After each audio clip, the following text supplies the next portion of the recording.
Do you feel inclined that you'll be reset? Resetting Kenya is not a political ideology. Right. And I talked about political ideology, that you must be anchored on something. What is your promise? You can't just say reset. Yeah. You must be able to really have tangible deliverables. When you say reset Kenya, what do you mean about the education sector? DCP must explain that when we say we are to reset Kenya, which setting is this that Kenya has that is wrong? No, with time, therefore, they want to reset. So we must be able to hear them on education. We must be able to hear them on foreign policy. We must be able to hear them on health. We must be able to hear what are their alternatives. Remember, we are coming from an opposition that was very well led by Raila Odinga. Remember those days when Raila would be able to tell us that when the budgets come out, and they would be able to say, this is our proposed alternative budget. When you're talking about the taxes, we are saying, fine, the taxes still need to be there because you must collect money, but this is what we think is our alternative. On matters of devolution, this is what we think should actually be done. Raila Odinga died saying that I think CDF should be able to be scrapped and this should be able to be taken back to county governments. Not a very popular opinion, because at the end of the day, ideology is not popularity. It's not a popularity contest. It's a depth contest. And that is where most opposition do not want to have this conversation. They don't want the depth conversation.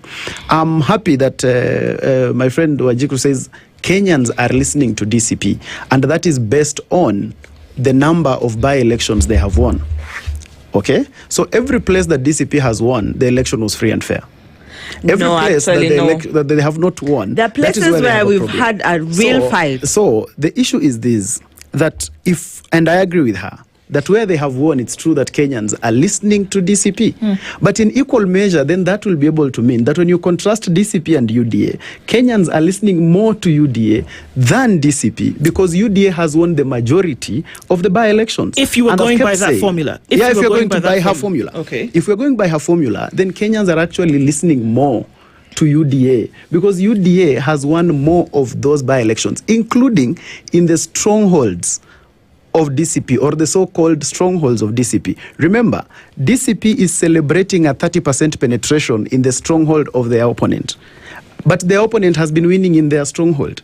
So if you go by that argument, it simply means that they are actually succumbing to the reality that in truth, UDA is actually way ahead of them.